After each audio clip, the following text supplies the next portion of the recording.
আয়োজিত 18 থেকে 22 তারিখ পর্যন্ত প্রাণী সম্পদ মেলার উদ্বোধনী অনুষ্ঠানে আমাদের মাঝে উপস্থিত আছেন প্রধান অতিথি হিসাবে আমাদের এমপি মহোদয়, উপস্থিত আছেন আমাদের প্রাণী সম্পদ দপ্তরের প্রাণী সম্পদ উপজেলা প্রাণী সম্পদ কর্মকর্তা সহ অন্যান্য কর্মকর্তাবৃন্দ এবং উপজেলার বিভিন্ন দপ্তরের কর্মকর্তাবৃন্দ, আমাদের ওসি মহোদয় সহ আমার সামনে উপবিষ্ট প্রিন্ট এবং ইলেকট্রনিক মিডিয়ার কর্মী সহ আমন্ত্রিত অতিথিবৃন্দ, আসসালামু আলাইকুম।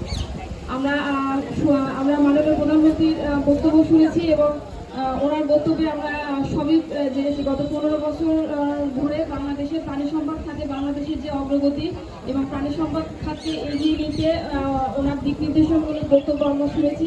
প্রত্যাশা থাকবে ওনার নির্দেশনা অনুযায়ী আমরা যেভাবে আগাচ্ছি এভাবে এগিয়ে যাব।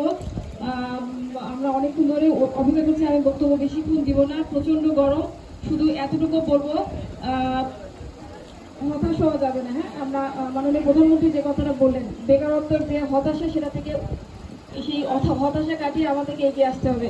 সরকার বিভিন্নভাবে প্রণোদনা দিচ্ছেন, বিভিন্ন দপ্তরের মাধ্যমে প্রশিক্ষণ দিচ্ছেন। প্রাণী সম্পদ বা পশু সম্পদ অধিদপ্তরের এরকম বিভিন্ন